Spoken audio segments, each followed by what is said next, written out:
Hello, I'm going to clean up this animation today, which is just some effects, making these two dogs morph between each other.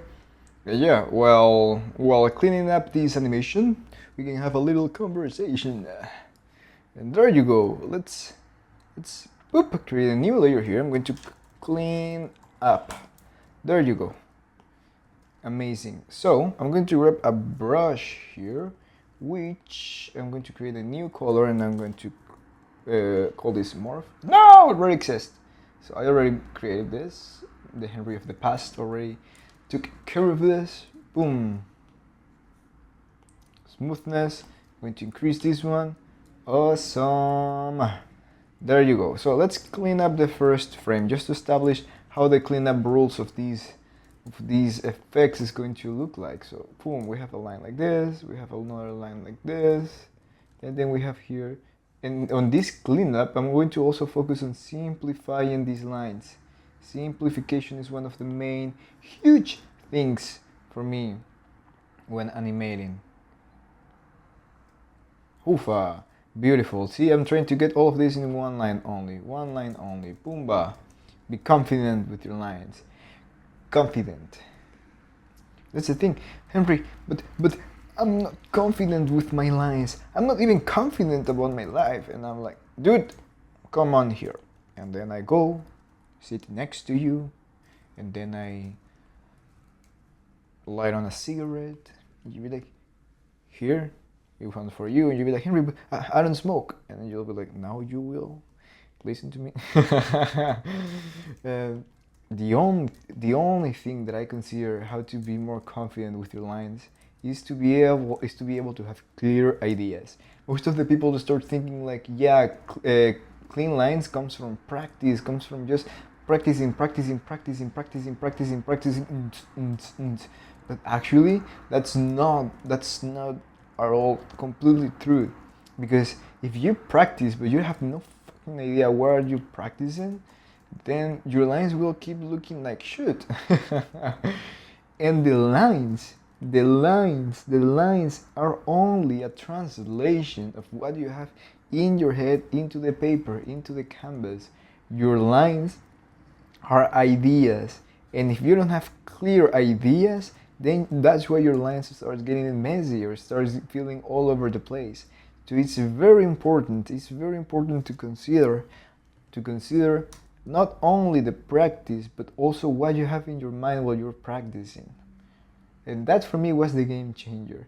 And Henry, but too ambiguous. It's like that what you share is super complex. It's even more complex than the fucking Christopher Nolan movies. And I'm like, dude, I'm going to make this easy for you. And it's super simple.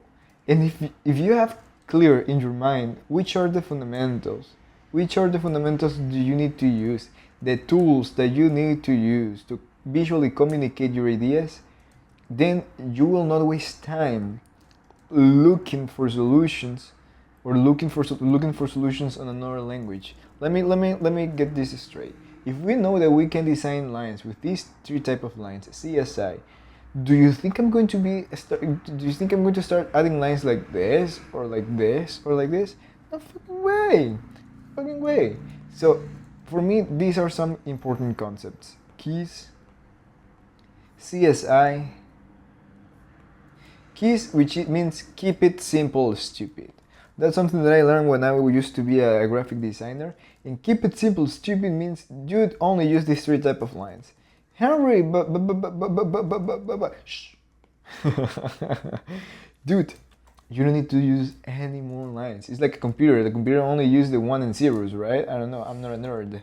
But if you only use 1 and zeros, guess what? You will not type an A or a B or a Z or an emoji. You will just type 1 and zeros. And that's a first step to start with. It's like, you know what? If you're having troubles, let's just start with that. Let's just start with those three simple lines. And see, I am drawing everything with those simple lines. This is an S. This is a Z. This is a C. This is a straight. This is a C. This is a C. I'm not using any more lines. And being able to use this amount of lines to simplify and stay like this, simple, is the thing that allowed me to mess with the less amount of lines as possible so I can focus on seeing shapes and not worrying about the lines when I am animating. That's the first thing. That's the first thing. So if your lines are being messy for cleanup or even for drawing, it's not because let me copy, let me see how much this moves. Well, whatever, I'll in between that later. It's not because you have to practice like a gladiator with your sword like crazy for many different hours. It's because you are not having clear ideas in your mind. That's the only thing. And of course, you don't know what you don't know. You don't know what you don't know, so that's why it's frustrating at first, because you have many different concepts and you don't know which concept to apply or which concepts are the ones that are worth considering. And I'm telling you, dude, the simple you make all of this, the more that you can enjoy these beautiful art that is animation. The more complex that you do it, the less joy that you'll have during the process. And that's why I like to keep it super simple. That's also why I love cartoon animation, because with just a few lines, just with a few tweaks on the timing, when we are animating cartoon animation, most of the time is super snappy. Just with a few tweaks around the main poses, we're able to create very appealing animation. Same for the lines. Just by using these 3 lines, we're able to simplify a lot of stuff.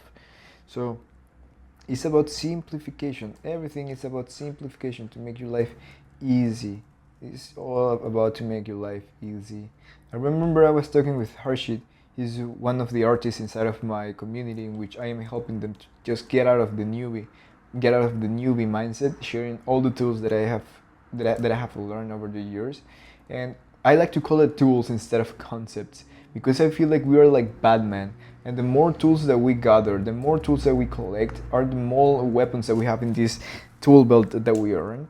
And the more tools that you have, the easier for you will be to fight against all the opponents. And it's like, I remember like the Arkham games of Batman. It's like, dude, sometimes you have super tall, strong dudes. You have to fight in a different way with them. Sometimes they have like shields, and you have to use another type of weapons. And that's the thing. Batman have different challenges, different missions, and each one of those missions he uses different tools. And that's why when I am sharing with them in this community, this masterclass, I like to call it masterclass for them to just be like, I want to watch this, I want to watch this. But essentially, when they go inside of that, they see like a list of tools, and they're like, what the heck is this? And when they start applying those tools, it's like, got it. Now I understand. Now I understand why you create this like this. Because I want you to be Batman. I want you to have a lot of tools for you to problem solve, and that's what animation is all about. And this is what I learned from one of my best mentors. And it's like, animation is problem solving. So don't overcomplicate it. And it's all about finding solutions to problems. There you go. So I'm designing my keys and my breakdowns first. With this simple line. See, I am adding an S here, and because I already tied down all of this animation, I already made like a rough animation out of this. I am just tracing on top and designing my lines, connecting my lines with each other like this.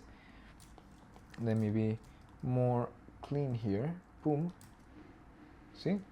Beautiful. And of course, I'm using the smooth tool right now, but I am not guessing how my lines will look like, because I am using just 3 type of lines. Boom. There you go. Pam, pam, pam. And then from here to here. Boom, back. So I was remembering Harshit, because on one of the one-on-one conversations I had with him, I was like, dude, my goal here for you inside of this community is for you to stop overthinking animation, stop overthinking drawing for animation, and start enjoying it. Start experiencing it. It's instead of overthinking about all the things that you have to consider before animating. I want you to.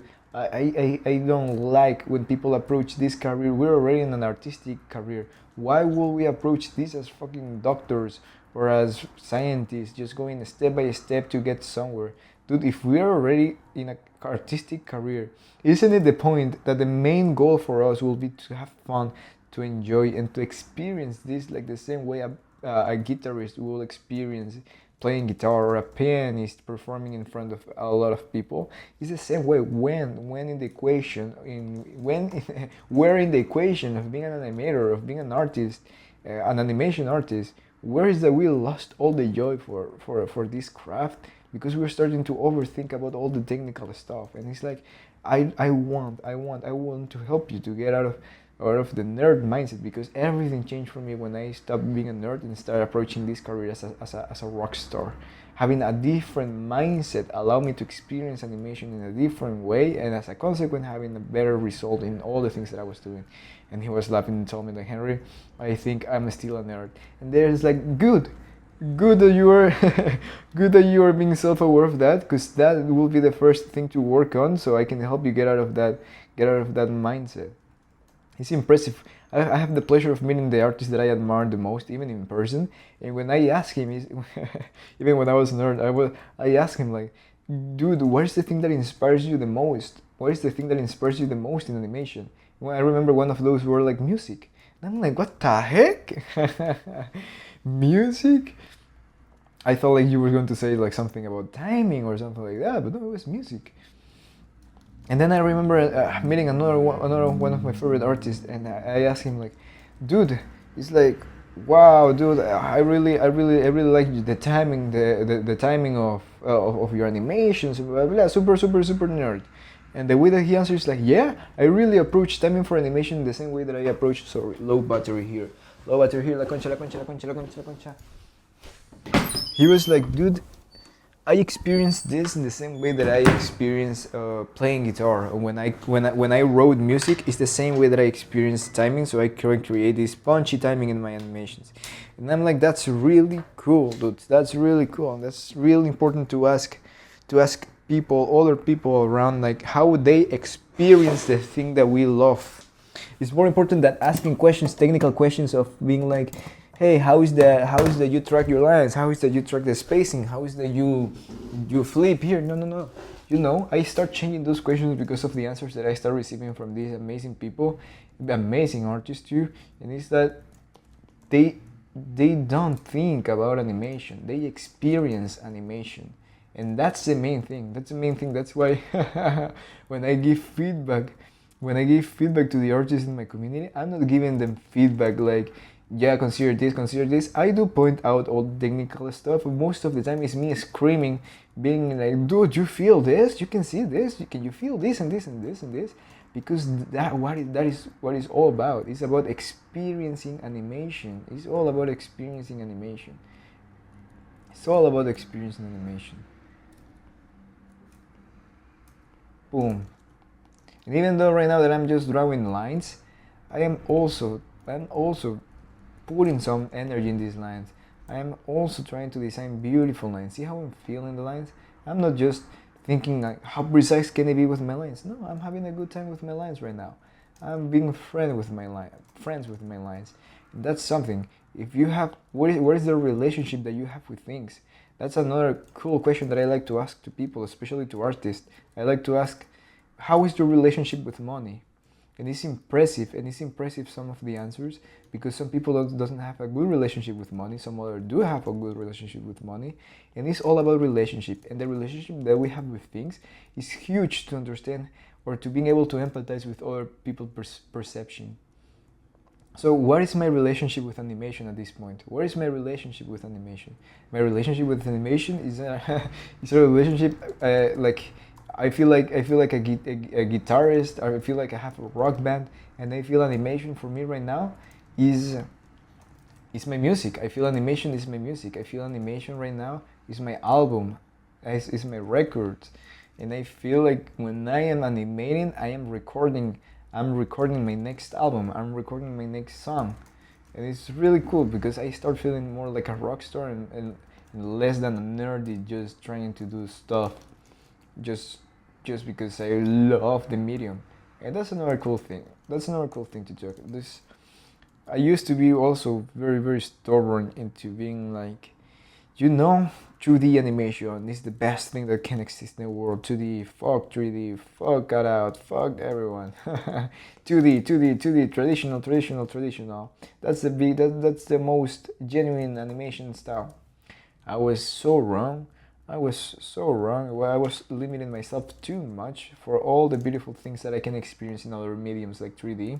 I remember I have a wonderful mentor, Alexis. He's the head of character animation from Arcane, and I learned 3D with him, and he was able to teach 3D in such a beautiful way that it stopped being super stressful for me, because the way that he thought 3D was in a very badass and motherfucking cool way, and I enjoy it. I really enjoy 3D. I really enjoy 3D, and I learned a lot that later I am applying right now in my 2D animations. And what if I just stay with my mindset of being like, yeah, only 2D because 2D is the original genre and blah blah blah. Get out of here. At the end of the day, what we're doing is storytelling. At the end of the day, we're telling stories. We are creating entertainment. That's something I learned from one of my mentors, also friend Mike. He worked in Disney as a storyboard artist, and he told me once, like, dude, the most important thing in animation is entertainment. Entertainment. And when he told me that, everything changed for me. Everything changed for me. I just stopped being a geek, a nerdy about the medium of animation, but more about how can they bring their entertainment value. Then I remember I asked a Disney supervisor. He was the Disney supervisor of Encanto, of all the Disney movies, actually, of all the 3D movies. And I asked him at the end of one masterclass, I asked him, where entertainment comes from? And then I think he loved this type of philosophical animation questions. And he responded to me, entertainment comes from inside of you and the things that you like to see. And I was like, oh my God. I really like that answer. And then I stopped trying to copy entertainment from other artists, or trying to be entertaining as an artist that I love. No, instead of looking entertainment out of me, I start looking for entertainment inside of myself. Cafecito. And where is that I found this entertainment value? I found entertainment on the things that I love, on the things that made me the guy that I'm right now in terms of having fun with myself. For example, on the same community, Omar created a post in which he shared his story of how his connection with his grandpa was the thing that right now at this point, he is pursuing animation as a career. His grandpa was inspiring him to watch movies that eventually built this creative energy inside of him. Not only that, all the memories that he had with him and all the support that he received from him was the thing that until now is the thing that gives them the fire to keep grinding and to keep pushing hard as an animator. And that's really beautiful. And Omar made me think, where is that I can find this connection inside of me? Where is that I can find this connection between my past and between that I loved when I was a kid with the things that I'm doing right now? And I remember when I was younger, I used to watch with my dad The Simpsons. When I was a kid, I used to watch with my dad The Simpsons and movies like Naked Gun with Leslie Nielsen. And those movies are not for kids. They have a lot of adult jokes. And I remember in the background my mom telling my dad, "What the fuck? Why are you showing that to the kids? Why are you showing that to the kids?" And me and my dad being like, "Ooh, we don't care." But I really love, and that style of comedy, that ridiculous type of gags, those are the things that build me right now, and the things that give me the most fun when I'm creating animations. And that's the first resources that I look for when I want to find inspiration to bring my entertainment values in my scenes. Connecting this with the idea of the Disney supervisor that gave me this advice to look entertainment within ourselves that exists inside of us and start looking outside. And connecting this idea of this concept of entertainment being the main priority, because that's what we have to focus. Either we do 3D and we do it super amazingly, like the way that my mentor Alexis taught me how to animate in 3D. The same way that we're doing 3D cutout, I have kids that taught me how to animate in cutout animation. It's like they don't care about the medium. What they care is about creating badass animation. What they create is about having fun and experiencing animation in each one of their project, to being able to create amazing performance. But then there are the nerdies. They are having discussions about the medium, And that's one of the first thing that I am avoiding in this community, and trying to inspire people into feel animation, into being able to be more to experience animation as artists, not as nerds, not as nerds. We're having the time of our lives. We're having the time of our lives because for the first time I am helping them to experience animation through through screaming through the lines, to being super loose through the lines. I remember being super stiff with my rough passes, and Keith, one of my mentors, told me, Henry, the same thing that you're doing in the live drawing, the expressiveness of your drawings, the looseness of your drawing, the same thing do it on your gesture pass, on your rough passing animation. And I'm like, got it, I got it. Thank you for that. And that's exactly the same thing that I'm helping them in the community to achieve, being able to be loose, to stop overthinking about drawing. And if we are artists, dude, if we are already in a risky career like this, why not having fun? Why not stop being neurotic about all of this stuff? And this is something that I also read on one of the book, The Man's Search of Meaning by Viktor Frankl. And there's the thing that touched me the most on that touched me. The thing that touched me the most of that book is the idea of where is the cure of neuroticism, of being neurotic. Where is the cure of being neurotic? Because being neurotic, the only thing that will make on you is to make you feel sick, tired, and burnout of everything that you're doing. But what is the cure of being neurotic, according to Viktor Frankl on this book, the Man in Search of Meaning? And he was like, sense of humor. And I was like, what? That is the answer? And he was like, the sense of humor is the cure of being neurotic, of neuroticism. And I'm like, that's really cool and makes a lot of sense. And he was explaining, giving examples of different people. Like, for example, there was a dude, an example of one in the book of one dude that used to transpire a lot, have to sweat a lot in the armpits. So every time that he went into a meeting, he was immediately making a joke about himself and about how much he was sweating, and boom, immediately like this, he stopped swearing. He stopped swearing because he stopped giving a shit about it. Same thing about animation. This is a story that also stuck with me, that I always like to tell, even though it's not my story, but it's a story from Mike, the same storyboard artist from Disney that I mentioned. And he used to tell that when he's invited to these conventions, and in this convention one time he have to draw with Sharpie markers on this convention, and one of the dudes in the conventions asked him like, dude, how is that you make it to make super cool drawings with Sharpies? For me, I feel it's super hard to make drawings with Sharpies. I might not be saying exactly word by word what he was saying, but he was like, dude, it's because I just don't care. And that's the thing. If you take all of the neuroticism, if you stop being neurotic about the things that you're doing and just relax for a moment, you'll be able to give a new perspective into the thing that you're doing, and that new perspective will give you a new perception of things, and you will start experiencing things in a different way. What the heck? Yes. And believe it or not, most of the time we are looking for secret answers. We're looking for secret answers for the thing that will change everything the way that we're seeing animation. But it's even simple that we think it is. It's just about having fun. And that's something I'm very impressed. We are in this creative path that we're pursuing animation, where in the equation we lost all these. Let me see, how can I simplify this? Where do we lost all the artistic expression of all of this stuff?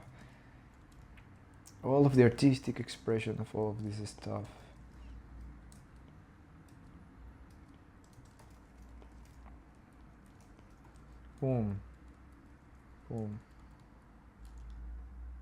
There you go. Oh, this is video, 24 minutes, nice. We're cleaning. It's important to ask a lot of questions. A lot of questions. That's the only way to get out of your own mind. That's the only way that I was able to get out of my own mind. And the moment that I get out of my own mind, guess what? I start getting inside of the mind of all the cool people that I admire, and asking them questions. You're not alone in this one, dude. You're not alone in this one, dude. You have to get out of your mind and start reaching out for help, reaching out for people. That's an awful line. Let me make this a bit more.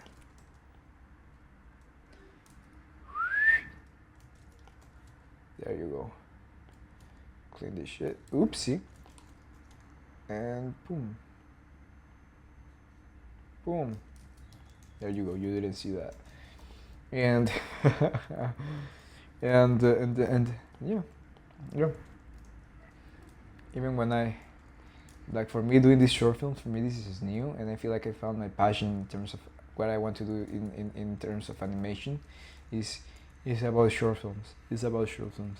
And that was nothing, that was something that I didn't find out by myself.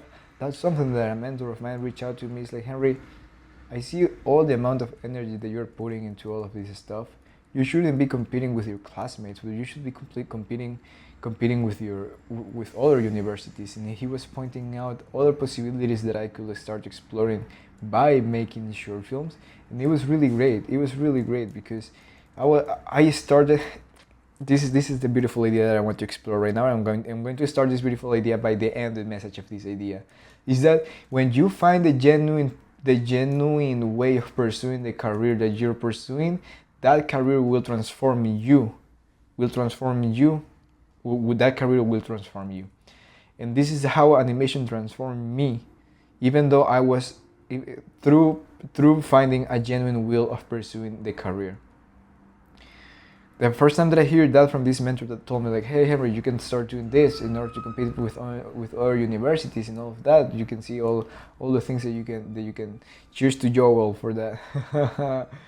You can start considering all of this kind of stuff. Nice. I wanted to add this thing here so it feels like it's going away like that. And I was like, yeah, let's do that. And I remember the first time that the way that I approach making short films was not a good way. I was like, yeah, I want to compete. I want to compete and earn trophies and all of that, recognitions and all of that, blah blah blah blah blah blah blah. And guess what? The pursuit of creating short films transformed me into a person that at the end of the short film, I didn't have the same goals that I had at the beginning. At the beginning, was all about winning, was all about competing. And when I ended up the short film, I fall in love with the idea of telling stories, of practicing the entertainment value that exists inside of me and putting it on the scenes. I just stopped pursuing or just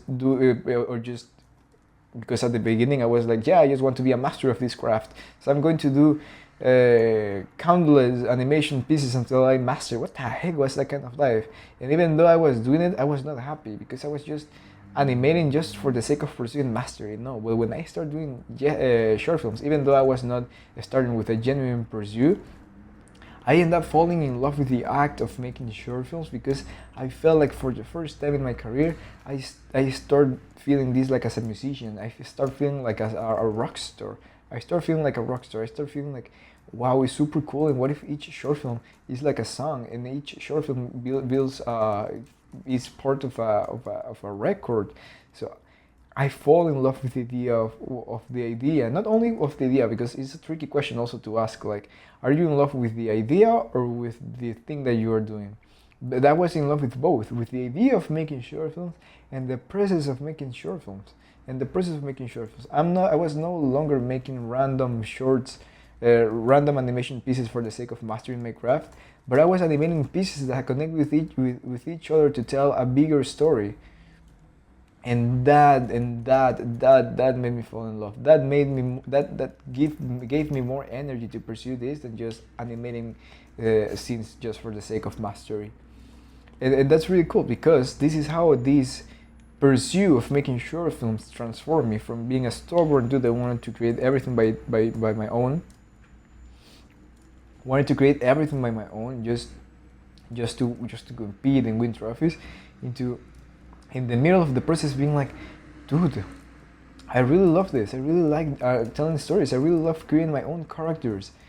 And guess what? Not only that, I start asking for help. I start asking for help to my friends, and it's like, would you like to work on my project? Would you like to help me work on my project? I can give you a scene. And then guess what? While they was working for me, while they were working on my project, I was not only connecting the love that I had for my short films, or sharing the love that I have for my short films with them, but I was also able to share all the knowledge that I had with them, which my friends have different levels, and some of them needed that support in them to level up, and I was pushing them through my short films to level up. And then I found out, like, wow, dude, I really love. Also, one of the things, and this is something that I told to one of my friends, Abby. This is like Abby, because she was saying sorry many times to me because of how long she was taking for a scene, and I was like, Abby, you know what?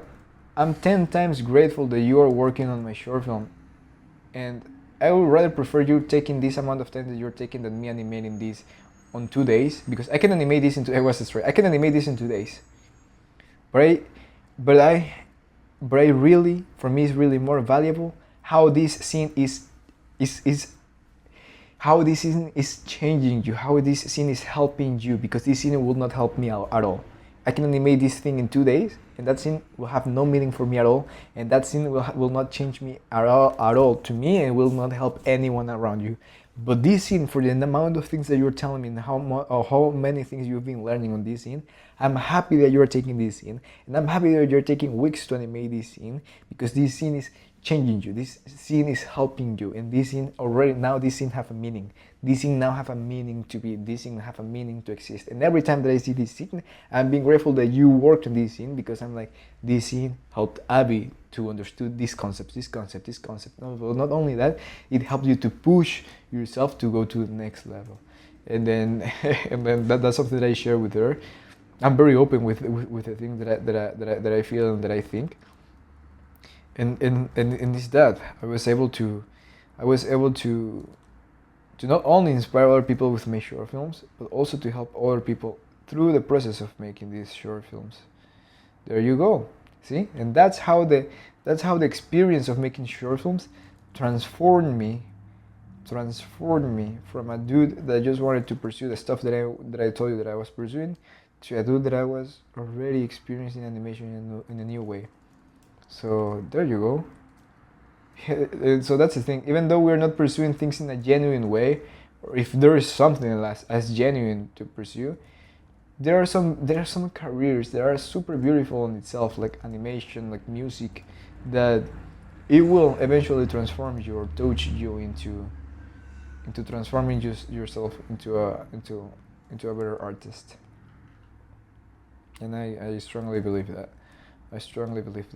So if you haven't felt that transformation inside of you yet, don't worry, don't desperate. It's a process, and everyone have a process, and you'll find your own transformation on your own time. And maybe your transformation might not be around short films like it's for me.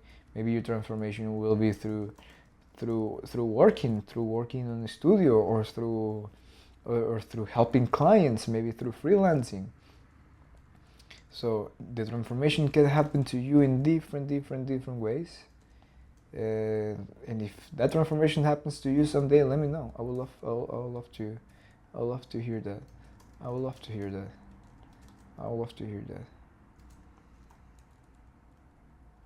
And you know, dude, that's the thing. When I'm watching a video of some artist that I admire, I go and reach out to them. It's like, dude, in this minute, I hear you saying this, and I really like what you said. And the 3D workshops that I was doing, I had a mentor that worked on Iron Giant. And I remember the first time that I took the courage of asking him personal questions. I started the conversation with something like, I saw your podcast on YouTube. I saw all your podcasts on YouTube. And I did. I saw you, and he was like this. He was not looking at the camera. He was like this. And I was like, oh yeah? Like, oh yeah? And immediately like this. And I named exactly, it was like, dude, it's so amazing. It's so amazing that you had the opportunity to work with amazing artists like Chris Suave and all of these crazy artists at the time in Iron Giant. Oh yeah, Chris is amazing. And but because I already follow those artists, so I already when I was hearing this podcast, I really hyped because I was no way this dude work with all of these people, and uh, and yeah, he was super excited, and every time after I reach out and after I start asking all of this stuff to him, he was at the end of the class, he was like, okay Henry, do you have any existential philosophical questions? I was like, yeah dude, I have, can I ask? Yeah, go for it. And that's the thing, dude. That's the thing. We are here all together to help each other, so keep your mind open. Oh, is this beer 35? Cool. Black. All the blob. Let's look at how this blob is looking. Just like this. Interesting. It's nice. Let's keep in betweening here. Let's keep in betweening here. This frame here. Awesome. So there you go. I don't know. I don't know what is the main subject that I've been talking here in this video. I think there's a lot. There's a lot, but of the previous ones, I think it was asking for help. On this one, I think it's experiencing animation in a new way. And that's one of the things that helped me the most to stop being a nerd and start being a badass, like the people that I admire. And it's simple that it sounds. It's simple that it sounds. But we like to make things super complicated. We like to make a lot of drama. And sometimes we are not aware that we are dramatic in different, like, it's interesting because we are all dramatic, but we don't know in which aspect in our lives we are dramatic. I remember asking one of my best friends, Jorge. I remember asking him, like, dude, because when best friends, we don't bullshit each other. It's like, dude, if you were to tell me something about myself that you see as a pattern that I'm repeating, that I could fix on myself, what will it be? Like, one of the biggest things that I am being, that is, where is this, self-sabotaging myself, or that is just hurting me right now. And he was like, you're most of the time you are looking problems where in places where there are no problems at all. Like, you're looking for problems where there are no problems at all.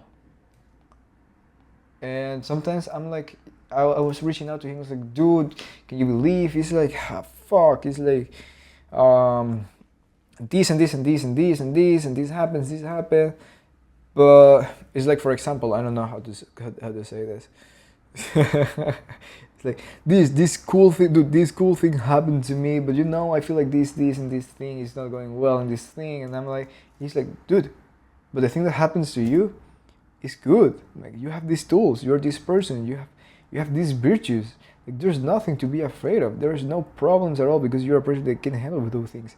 But the way that he simplified this way of sharing with me how the thing that I was that problem that I had at the moment, it was like you are looking problems where there are no problems at all. And when I transformed that into a word, I was like, okay, how can I simplify this into a one single word? A person who is looking for problems where there are no problems at all. That's been dramatic. And I was like, oh shoot. And one of the things that I like to repeat myself is like, I hate drama. I'm not a drama queen.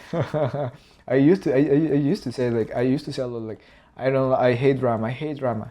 But I never saw in myself that I tend to be dramatic on other kind of stuff. Maybe on my career I tend to be dramatic. I tend to be dramatic on the way that I push myself and my skills, or on the way that I remember telling my friend Jorge, dude, I really admire this artist, and I really also admire this artist, remembering being like, dude, I really admire the path that Seth MacFarlane followed into being its own, being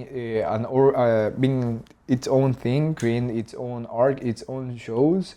But I also admire artists like Paul, like Alberto Mielgo, dude, like, or like Robert Valley, that they are creating their own short films and all of that, but they also pursue a life of mastery. Or I also really love the career of these other artists that they only work for studios, but they are masters of their other craft. And I don't know if if to dedicate my life into mastering this craft, or to tell my own stories, or to have my own shows, or to being this and this. It's like, dude, you shouldn't follow any of the dude. You shouldn't be the next this or the next this, or you shouldn't follow this dude path or this dude path. You shouldn't want it to be them. You're Henry, and you should want to be Henry, and you should pursue your own career. Your career will be unique, and your path is unique and different to all of them. And I was like, oh, dude, I love you. Thank you, dude. And that's the thing. See how I was adding drama there, where there was no need to add drama at all. There was no need to add drama at all. But I was like, already like, there's only one path. Which path should I follow? Which is the path that I like the most? Should I be a showrunner? Should I be this? Should I be this or this or this? At the end of the day, I'm not doing anything related to any of those. At the end of the day, after years of having this conversation with Jorge, after years, I'm doing a completely different thing, and I'm enjoying this thing, and that's the most important thing. Stop overthinking. Stop being dramatic. The advice of Viktor Frank on The Man's Search of Meaning, like being neurotic is the worst thing that can happen, and sometimes having a bit of sense of humor is the thing that we need to just get out of our own minds.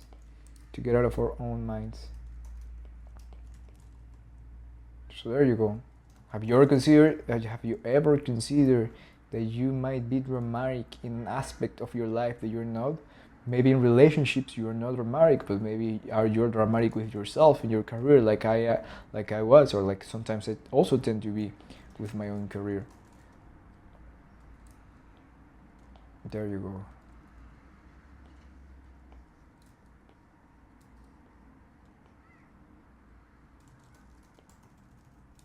Boom.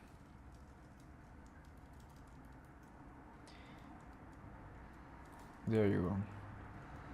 And I'm grateful because if I wouldn't have the friends that I had, the mentors that I had, maybe if I don't ask for feedback, if I am not asking for help, I might never realize those things inside of me, and those things were cornerstones that helped me get to the point that I am right now, into the point of being able to enjoy my passion, being able to feel like a rock star for the first time, and not like a desperate, dramatic nerdy wanting to know what to do with my life. And maybe, also, I don't have things figured out yet, but at least I'm having fun for the first time. After 5 years of grinding like crazy, for the first time I'm having fun in my life. And that for me is more meaningful than anything else. So there you go. I was able to define success for me, what is success for me and not success for others, or how success have to look like for other people. I remember with one of my mentors in college, in some moment we start considering, like I was having his support, huge support of him, to being able to explore the possibility of making a portfolio to work on Disney, to get to that animation quality, to get to all of that. And I remember that I was not feeling it. I was not feeling it. And I was not feeling it. He even sent me links to apply for some internships, and but I was not feeling it. And I was like, so sorry to disappoint you, dude. But at the end of the day, I realized that the only thing that I want to do is create my own short films. The only thing that I want to do is create my own art. And something weird that have happened to me lately, and this is also connecting points to the past. This is something also that happened to me on the graphic design, and is that at some point I stopped enjoying freelancing as a graphic designer. I just stopped enjoying if someone asked me for a logo and they pay me for the logo. I remember The last time that I worked for a logo, I have to give the money back, and I was like, dude, so sorry, but really, really, really, I cannot do this anymore. I cannot do this. Every second that I was inside of Illustrator designing a logo, I was like, dude, so sorry, dude, so sorry, but I cannot do this anymore. I don't like it. I don't like it. I don't like it. And one friend of mine, he was like, I don't know, building some kind of stuff, having some clients, and he called me like, Harry, I have this contract for a graphic design project.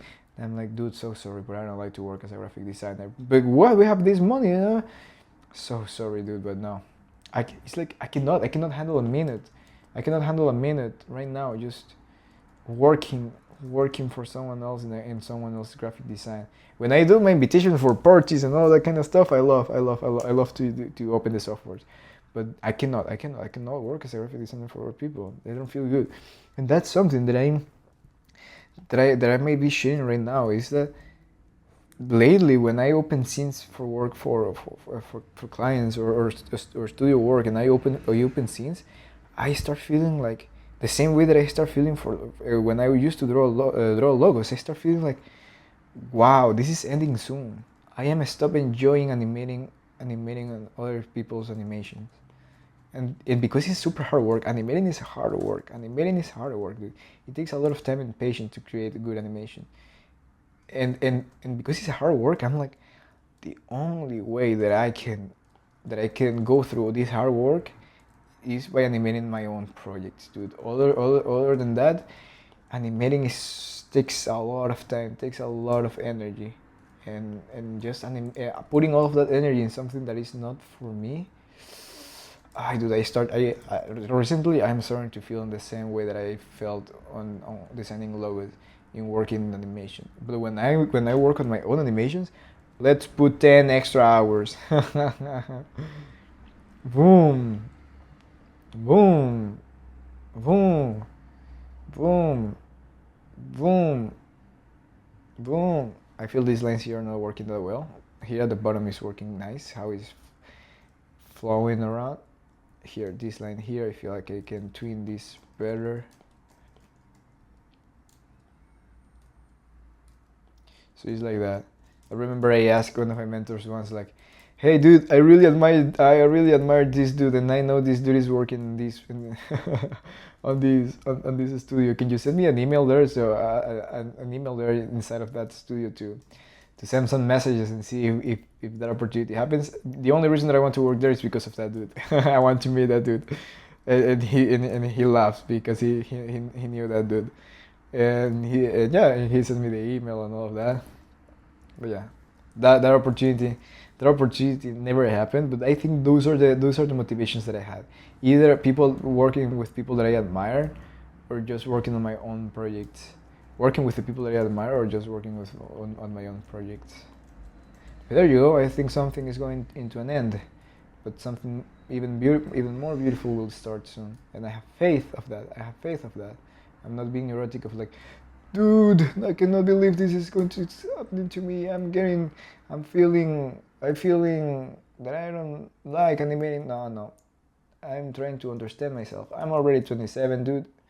I can see some patterns inside of me that I can recognize. Like, oh, I'm feeling the same way that I used to feel when I used to design logos for other people, for companies and all that kind of stuff. Interesting. I'm feeling the same way. I'm having the same sensations in my body. Then means that a change is going to happen. Something is going to change. That's good. I embrace that change. And I'm not as scared of that anymore. There you go. Let me tune here.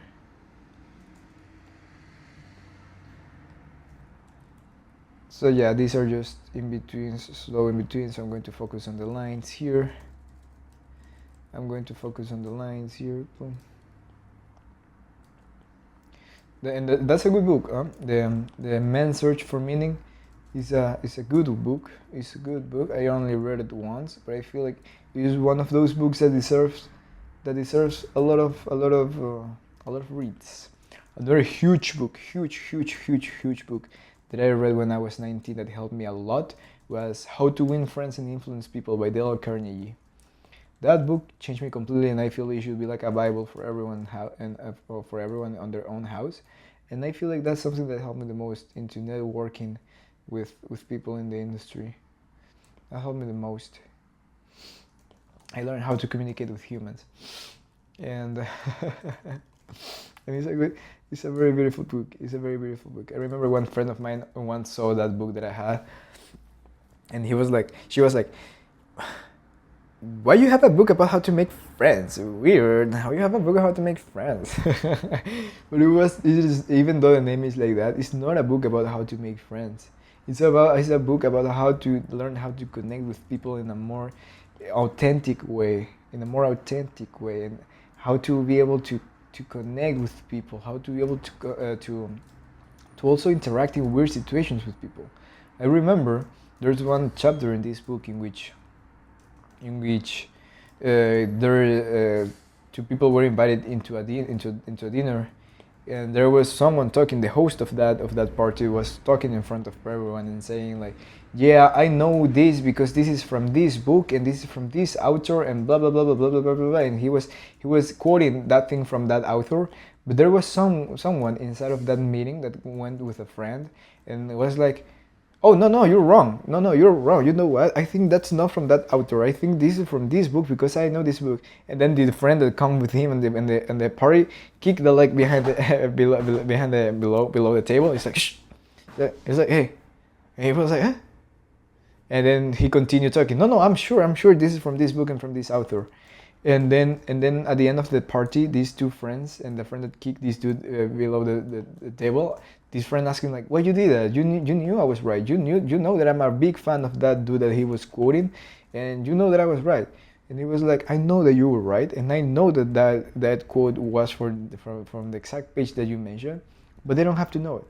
They don't have to know it, and we don't have to make him feel like an ignorant or like a stupid in front of everyone." So it was not the best moment. It was not the best timing to tell that to that person.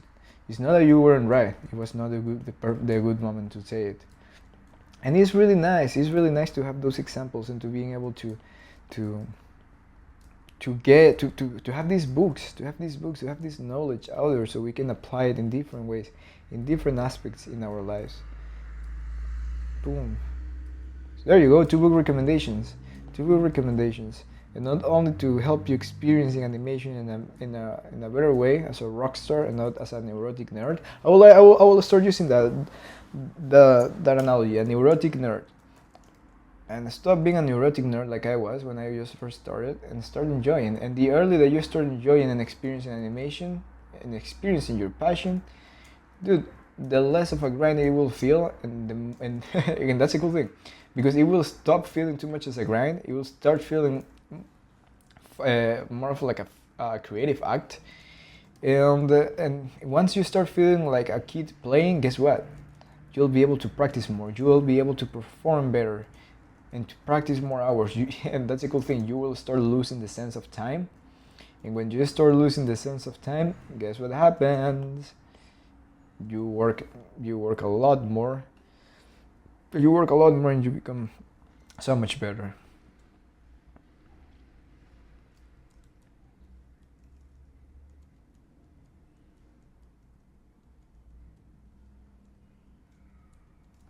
In between these more like this.